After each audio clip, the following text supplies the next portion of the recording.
When the Legends Die, Chapter 33. It was mid-afternoon when he came to the bluff and looked down at the cabin. In that first look, he had the uneasy feeling that something was wrong. He drove on down the slope, parked the car, and went to the cabin. He pushed open the door and saw that no one was there. He went out to the garden, found the beans and chilies choked by knee-high weeds, and returned to the cabin. Mio's bunk was made, the cooking pots were empty and clean, the dishes washed and in their place. Whatever happened, Mio had left the cabin in order. He went out to the barn. It was empty, and Mio's saddle was missing. Tom got in his car again and drove to Aztec. He went to Dr. Wilson's house, banged on the door, and walked into the empty waiting room. The doctor came out of his office and exclaimed, "Tom Black," and reached out to shake his hands, then saw the splintered arm. "What happened to you?" "Just a broken bone or two. Where's Mio? Have you seen him? That's what I came about."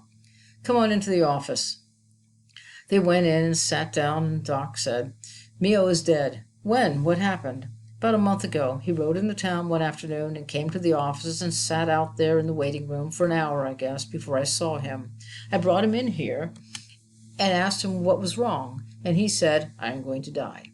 He didn't look sick to me, but I took his pulse and blood pressure. They were normal. I couldn't find anything wrong." "How was his mind?"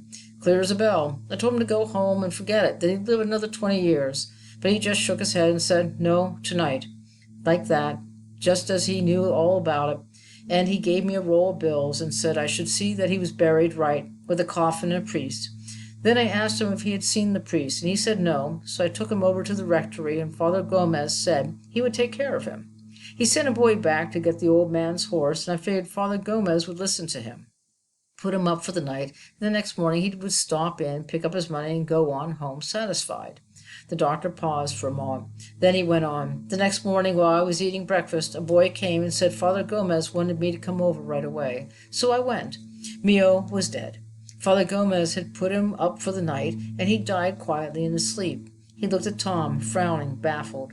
"That's the story. I wish now I'd done an autopsy, but I'd swear there wasn't anything wrong with him. His heart was as good as mine." "He knew," Tom said. "What do you mean he knew?" Tom shrugged. "I've known some of these people, old people, to wish themselves to death, but that was when they were dying anyway. He wasn't sick. I'm telling you, he wasn't sick." Tom made no comment. Dr. Wilson shifted uneasily in his chair. "Anyway, I gave the money to Father Gomez, and he arranged the funeral. Did it upright. So," he concluded, "that's what happened. Now, let's have a look at that arm of yours." He examined the arm and said it was knitting nicely, and readjusted the splints and the bandages. He probed Tom's chest with his fingers, listened to it, and said as he put away his stethoscope, "Young bones knit fast. What are you going to do now?" "Go out to the place till this arm's all right." "That'll be another month. Better let me have a look at it again next week. You all through rodeoing?" "No." The doctor looked at him, speculating. "I'd think you'd want to settle down. You could buy that place cheap, I imagine. Put a little herd of sheep out there, or a few cattle." But Tom was shaking his head. "Look," the doctor said, "I know you're a reservation boy, but you're smart and you can make something of yourself. You saw what happened to Dillon and to old Mio. Dillon was a tin-horn gambler who drank himself to death.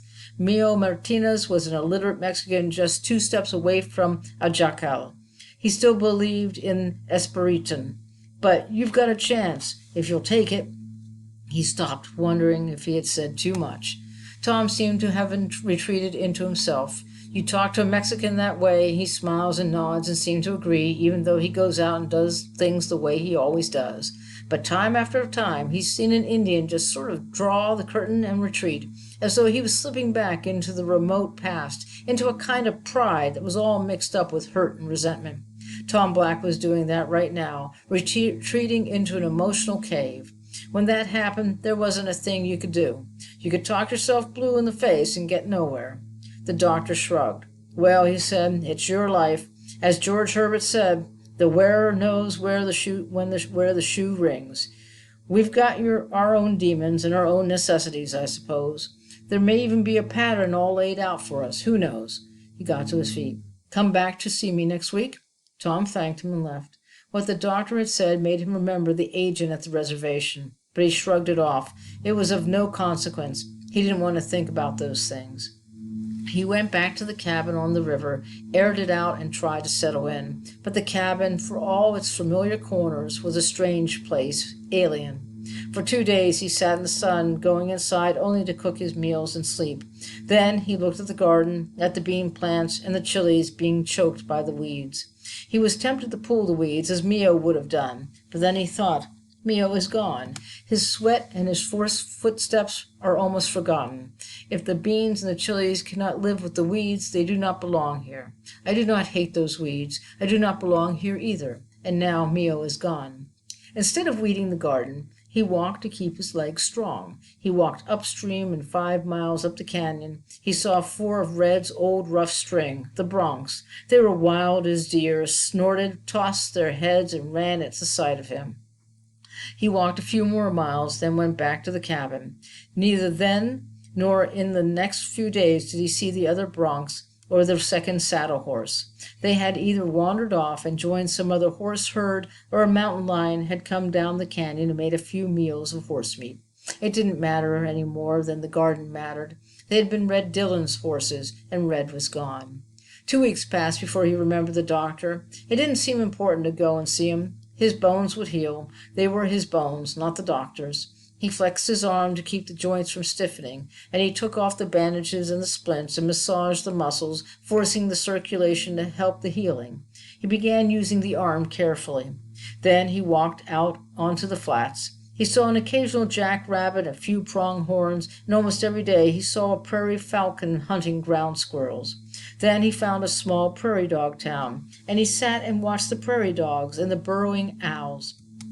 He sat there, not thinking, feeling the sun on his back and the strength of the earth beneath him, and vague cobweb memories came back, memories of Albert Left Hand. They drifted through his mind like shadows, and they left a dull ache that brought back memories of Benny Grayback and Blue Elk. He pushed the memories away and got to his feet and walked back toward the cabin.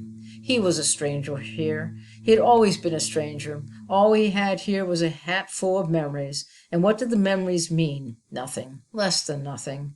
They were like scars. You looked at them and remembered old hurts that had healed over. He went back to the cabin, and it was a place full of strangeness. He knew every corner, and yet he didn't belong there. He cooked his supper and ate. He went outside and sat in the dusk. Bullbats peened overhead and dived on roaring wings. The first stars came out, and the cool dampness crept in from the river. The afternoon memories came back, and he put them away again, and he looked at the corral. Its poles now tumbling down, unused, neglected. He looked at the barn, empty, meaningless. Then he saw himself in the corral, learning to ride, to match and master the violence of the fighting and the squealing broncs, learning to punish with raking spurs, a vicious rein, a brutal ride. He sat, and the late moon rose, and the shifting shadows and the thin moonlight seemed to set the rails in place again, and he saw a deep-set snubbing post and a bear cub chained to it. And in the vague, tree-shadowed light, the barn became a barn where a boy who hated the smell of cows was forced to clean the stinking stalls, where a tormented boy was flogged for turning on his tormentors. He sat there a long time. It was almost midnight. He shifted his legs and felt the cramps in them. The ache was in his arm. He got to his feet, eased the cramps, rubbed the ache, and then he went to his car, got in and drove it over to the foot of the bluff and left it there. He came back to the cabin and got an axe and a handful of matches and went out to the corral. He carried the fallen rails and piled them against the barn, and he loosened the other rails with the axe and added them to the pile. Then he went to the barn, started at the far end and set a series of fires in the litter of the old hay, and went back and sat down in front of the cabin. The barn was tinder dry. Within 15 minutes the flames were leaping through the roof. Then the roof fell in with a roar and a great billowing of embers. Some of the embers came all the way to the cabin and hissed and smoldered on the roof and died in the night dampness there. The grass, midsummer green and wet with river dew, steamed like fog in the blast of heat and shriveled and charred in a great circle round the barn and halfway to the cabin. The big cottonwoods rustled, and those near the barn sizzled and spat and set up little spurts of flame all along their coarse bark branches. Then the flames began to die down. They slowly subsided into great beds of coal and winked and hissed and spurted in sudden angry life. The darkness crept back, now twice as dark as before, with the huge torch. The cabin was gray with acrid smoke, held close by the night damp air, the smolder of old hay adding its sour stink to the wood smoke and the smell of charred green cottonwoods. At last Tom got to his feet and went inside and to bed. It was mid-morning when he wakened. The cabin smelled of smoke and smoldering hay, and the ashes of the barn still fumed and sent up curls of white smoke. He cooked and ate breakfast, then packed his gear. He brought the car to the door, loaded it, and took it back and left it at the foot of the bluff. Then he returned to the cabin, split a big armful of kindling, and piled it carefully in the middle of the floor. He moved the table and benches over beside it, then set fire to it and went back to his car and sat down in the shade and waited. The windows began to glow and the flames inside. Then the smoke threaded out through the cracks and began to billow out the doorway. A window fell in and flames reached out and licked at the eaves. The flames burst through the roof and towered, hissing and crackling. When the roof fell in, a great shower of fine white ash was carried high into the air by the blast of heat, and drifting on the breath of a breeze, fell like fine snow around him and on the car, harmless white ashes, fine as dust. The big cottonwoods beside the house withered and seemed to shrink and curl, and flames crept up their big limbs like hungry red tongues. The trees hissed and spat, then began to pop like gunfire. The weedy garden withered as though under a sudden frost, and the tall weeds crumpled and fell, and the whole garden disappeared, leaving only a patch of charred ground. The grass seemed to melt away in the spreading circle that met the circle scorched last night in the moonlight. The flaming embers fell there and blossomed briefly, red flowers that bloomed and faded in a few minutes. Then one wall tottered, sagged, fell with a fresh showering of embers and a new surge of flame. Tom waited almost an hour, watching the flames consume the cabin log by log. Then the fire subsided into great smoldering heaps of ashes, with the chimney thrust up like a stubborn black thumb. He got to his feet, brushed the fine white ash from his clothes, and was aware for the first time of the deep, dull ache in his arm. He kneaded the muscles, accepting the pain almost gratefully. Then he got into his car, found the circuit schedule, saw that he had missed 4 shows. He had been here 2 days over a month. The next show was at Wolf Point on the Missouri River, up in the northeast corner of Montana. He had 4 days to get there, find a place to sleep, and make his entry. He took one more look at the dying fire that had been the cabin and the scatter of char and white ashes that had been the barn. Then he started the motor and drove away.